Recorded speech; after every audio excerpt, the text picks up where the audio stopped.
देखिए, अगर सिर्फ शुगल मिला करना है, तफरी करनी है, पॉइंट स्कोरिंग करनी है, एक दूसरे को नीचा दिखाना है, तो फिर इस तरह के एक पार्लिमानी पार्टी का एक बेमकसद सा बेमायने इजलास दोबारा कर लें, और ऐसे बल्कि 100 इजलास कर लें, कोई नतीजा नहीं निकलेगा।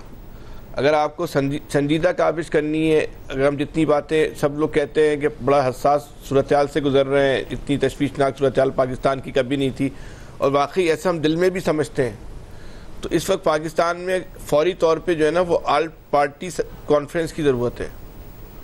बहुत सारी ऐसे पार्टियां हैं जिनकी इस वक्त ऐवान में नुमाइंदगी नहीं होने दी गई, या नहीं है नुमाइंदगी, उसको यूँ कह लें, लेकिन वो इस मुल्क के या अपने इलाकों के एक बड़े अहम स्टेक होल्डर्स हैं। उनको आप ला ताल्लुक़ रख के इतने अहम फैसले नहीं कर सकते। उनमें बलूचिस्तान की बहुत सारी कौम परस्त जमातें, उनमें KPK की बहुत सारी जो है वो कौम परस्त जमातें, उसमें जमात इस्लामी के अमीर हाफिज नईम भी हैं। फिर ये ऑल पार्टी कॉन्फ्रेंस, ये सरबराही कॉन्फ्रेंस होनी चाहिए। इसमें आप इमरान खान को ला के नहीं कर सकते। इस वक्त पाकिस्तान की सियासत का सबसे बड़ा स्टेक होल्डर है इमरान खान। उसको आप जेल में बंद करके चाहें कि एक आदमी जाए उसके पूछे मुझे बताओ कान में मैंने वहाँ जाके क्या बोलना है, फिर वाकई बोलेगा मैं हमारी पॉलिसी ये है, तो इस तरह नहीं चलेगा। मजाक ना करें। ये पाकिस्तान अभी जो इस वक्त आज के हालात हैं, खुदा के वास्ते समझें कि इस वक्त कहाँ हम जा चुके हैं। इस वक्त 2 सूबों के हालात क्या हैं। हम किसी गैर संजीदगी के मुताबिल नहीं हो सकते। हम इस मुल्क को कहाँ लेके जाना चाहते हैं, कहाँ हम पहुँचा चुके हैं, कब हमारी आंखें खुलेंगी। और अगर उस वक्त हमारी आंखें खुली जब कोई फ़ायदा नहीं होगा, तो फिर क्या फ़ायदा होगा आंखें खुलने ना खुलने का। आप ताकतवर स्टेक होल्डर्स को आप बंद रख के आप चाहते हैं कि हमारी मोनोपोली कायम रहे, हमारी इजारादारी कायम रहे, और हम ये बता दें हमने पार्लिमानी पार्टी, ये पार्लिमानी पार्टी जिस पार्लिमान के बारे में इस मुल्क के लोगों की मुत्तफ़िक़ा राय है कि ये जो पार्लिमान है ये एक मुतनाज़ा पार्लिमान है, तो उस मुतनाज़ा पार्लिमान की पार्लिमानी पार्टी की क्या हैसियत होगी। उसको तो खुद नवाज शरीफ साहब आना के रबादार नहीं है उसके अंदर।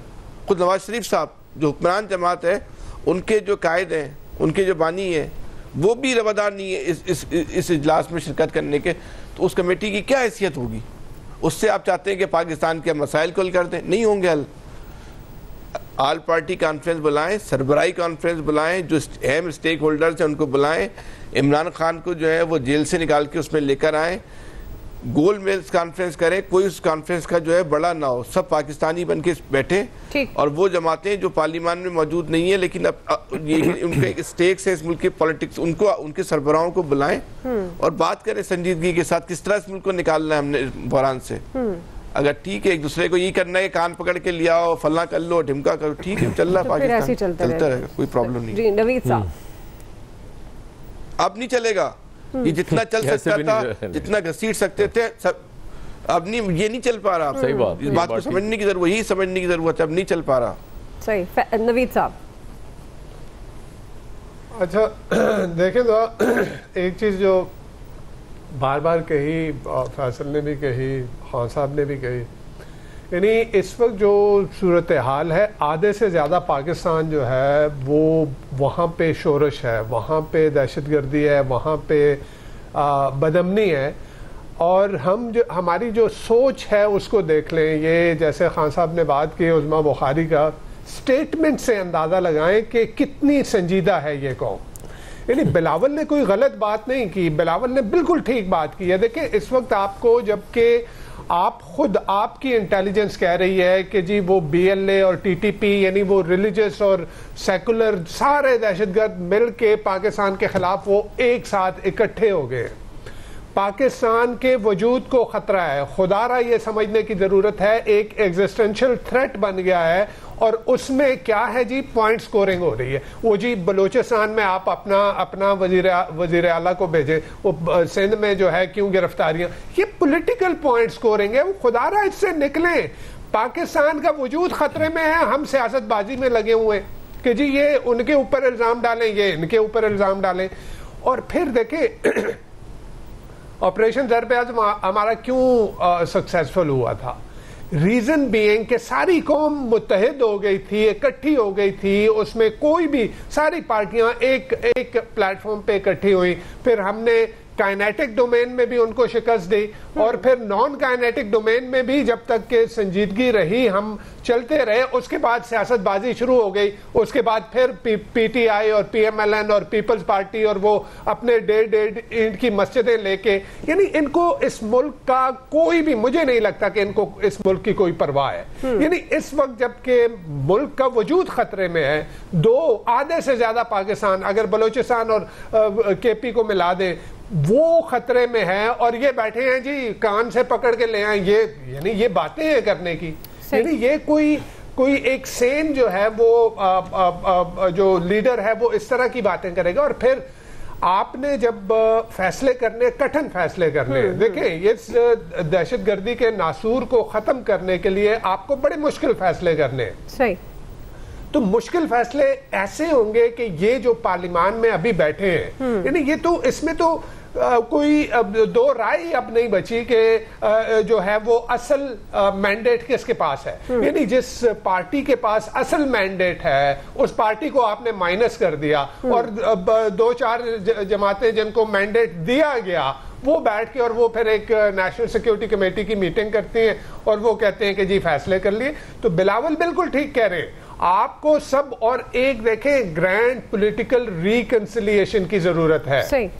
आपको यानी बलोचिस्तान में सूरत हाल बहुत गंभीर है। ये देखें, अगर हम अपने चैनल्स पे नहीं दिखा सकते या हम उसको रिपोर्ट नहीं कर सकते तो वो तो एक अलग बात है, लेकिन ये ऑस्ट्रिच अप्रोच है, ये शुतुरमुर्ग वाली अप्रोच है कि हम अपना सर जो है वो रेत में दे दें और ये कहें कि जी कोई नहीं, सब कुछ ठीक है। हाँ। सब कुछ ठीक नहीं है, हालात वहां बहुत खराब हैं। अब उस सूरत हाल में आपको पॉलिटिकल लीडरशिप को आगे आना होगा कि जो है, जो लोग हथियार उठा चुके हैं उनके खिलाफ तो नो डाउट काइनेटिक ऑपरेशन होना चाहिए और होगा आगे, लेकिन हमने जख्मों पे मरहम भी रखना है। ठीक है जी। हमने रिकंसिलिएशन की बात भी करनी है, एक हीलिंग टच की जरूरत है इस मुल्क को। सियासत के मैदान में एक हीलिंग टच की जरूरत है कि वो लोग जो कि अभी भी फ्रिंजेस पे हैं बलोचिस्तान में, उनको कैसे दहशतगर्दों के हाथ में जाने से बचाया जाए। तो ऐसे इस तरह की पॉलिटिकल अप्रोच से,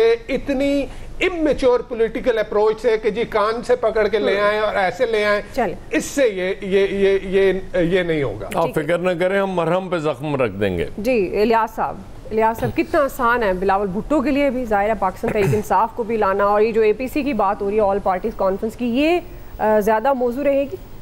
देखिए, अपनी अपनी हर पार्टी की अपनी अपनी सोच की बात है। अब पीपल्स पार्टी इस चीज़ का अदराक करती है, समझती है, और इस बात को उन्होंने वैसे नहीं कहा, इस बात की उनको पूरा पता है कि जी मुल्क में इस वक्त शदीद जो है उसकी बका मुल्क की ख़तरे में है, तो इसके लिए सब लोगों को सर जोड़ने चाहिए, सब पार्टियों को मिलाना चाहिए। और उन्होंने कहा कि उनकी पार्टी किरदार अदा करने के लिए भी तैयार है। इसके लिए प्राइम मिनिस्टर को चाहिए, जो जिनकी सबसे प्राइम जिम्मेदारी है कि इस तमाम अपनी जो सियासी जमातें इत्तेहादी हैं उनका कम से कम वफद लेके उन सियासतदानों से मिलने के लिए भेजें जो नहीं आ रहे उनसे, ताकि बातचीत करें। ये ना सोचें कि वो जी कैदी है या कोई दूसरा है या जो बलूचिस्तान में बैठे हुए हैं या इस तरह जो बात नहीं सुनते, लेकिन उनके पास भेजना चाहिए ताकि जाके जो नाराज़ हैं उनको मनाएं जाके। ये तो नहीं, जिन्होंने हथियार उठाया उनके खिलाफ तो ऑपरेशन होना चाहिए, इसमें कोई बात नहीं, दूसरी राय नहीं। लेकिन ये जो बात है कि इनके साथ जाके मेंगल साहब के साथ जाके जो भी हैं पीटीआई के साथ जाके बातचीत करनी चाहिए, उनको सबको लेके आना चाहिए। या जो ऐसी सियासी जमातें हैं जिनके स्टेक्स हैं लेकिन उनको बुलाया नहीं गया, इस चीज़ में सब कुछ ज़रूरी है। मजहबी जमातें हो गई, सियासी पॉलिटिकल जो भी हैं, उनको सबको उनके पास जाएं, फिर जाके सब जो कर लें, एपीसी बुला लें, उसमें सबको बुलाएं ताकि जो नाराज़ ना रहे। कोई ऐसे है कि जी उनको दावत ना मानी गया, या इसमें ये एक आपस में बैठ के ना इससे मुशावरत करनी चाहिए। इनको प्राइम मिनिस्टर साहब को इस वक्त चाहिए कि सब चीज़ें छोड़ के इस चीज़ को फोकस करें कि सबको यकजा करना है इस मौके पर, इस चीज़ पर, ताकि कोई सपोर्ट ना कर सके इन दहशतगर्दों की, ताकि उनको इस वक्त ज़रूरत है। और इस वक्त अगर इस चीज़ पर उन्होंने फोकस नहीं, एक इजलास बुला चलें, ठीक है, उसमें जो फैसला हो गया कि जी ऑपरेशन करना है, बिल्कुल जी करना है, लेकिन ये है कि इस वक्त चीज़ को करना है। जिस तरह देखें अफगानिस्तान गए वफद, जाके उधर बातचीत करके आए, उधर से एक सॉफ्ट कॉर्नर मिला इनको। तो जाहिर है इस तरह बलूचिस्तान में KP में जाके इसको इस वक्त तमाम को सबको सियासत छोड़ देनी चाहिए, और जो लीडर हैं इनके पार्टी के जो सरबराह हैं उनको चाहिए कि आके वो बिल्कुल इनको अपनी पार्टी के रहनुमाओं को कहें कि अपनी ज़ुबान को सॉफ्ट करें। मुल्क की सालमियत का मसला तो इसमें ये चीज़ें भूल जाएं कि एक दूसरे पर तनकीद करनी है, पॉइंट स्कोरिंग करनी है। ये पॉइंट स्कोरिंग का टाइम नहीं है। ये हालात जो है जो इस बात चीज़ को जानते हैं, अदराक रखते हैं, वो इस मामले में जो है वो जिनको पता है कि ये ख़तरनाक सूरत हाल हो सकती, तो इस बारे में करेंगे जी बात। बिल्कुल ये इसमें ये नहीं है कि इसमें तमाम मुत्तहदी जमातों को बिल्कुल अपना किरदार अदा करना चाहिए। प्राइम मिनिस्टर साहब को चाहिए कि वफद भेज देना चाहिए अपने मिनिस्टर को, जाके बात के मौलाना फजल रहमान को लें साथ में, दूसरे नवाज शरीफ साहब भी साथ आएँ, सब मिल के काम करें। ये इसमें ये नहीं है कि अना का मसला सबको छोड़ देना चाहिए। इस वक्त बैठ के इनको आपस में भी और लोगों से भी मुशावरत करनी चाहिए और सबको लेके आना चाहिए, वरना ये इसी तरह रहेंगे कि जी मुझे इस तरह नहीं, ये इस तरह पसंद, ये इस टाइम ये चीज़ नहीं है। उन लोगों को भी चाहिए कि जो नाराज़ होकर बैठे हुए हैं, जो इस तरह की बातें करते हैं, इस तरह करने से और हवा फैलेगी और उनको तकवीयत मिलेगी दहशतगर्दों को, और वो और ताकतवर होंगे। इस चीज़ को छोड़ना चाहिए, आवाम को देखना चाहिए, आवाम को किस में तरह अमन अमान की सूरत हाल कंट्रोल हो सकती है और इस तरह मुल्क को यकजा रखा जा सकता है। बिल्कुल जी, आपने दुरुस्त फरमाया। से मामलात पे सियासतदानों को इकट्ठे होना चाहिए, जो मुल्क को कौम की बका के लिए ज़रूरी हो। अपनी ज़ाती अनाओं को भुलाकर सियासतदानों में जो इस वक्त है, ख़ासतौर पर जो हम दहशतगर्दी के कॉन्टेक्स्ट में भी बात कर रहे हैं, एक मेज़ पर बैठना चाहिए और मिलकर मुल्की मसाइल का हल तलाश करना चाहिए। अभी नाज़रीन क्विकली हम ब्रेक ले रहे हैं जी, ब्रेक से हम वापस आएंगे। हमारा दूसरा बड़ा सवाल, कराची में वाटर टैंकर और डंपर शहरियों के लिए जानलेवा बन गए। हम सवाल ये उठा रहे हैं कि गवर्नर सिंध ने भी बयान दिया है, हम इस पर भी बात करेंगे। हम सवाल उठाएंगे कि इन हादसात को रोकने के लिए हुकूमत नाकाम क्यों नजर आती है। राय लेते हैं ब्रेक के बाद।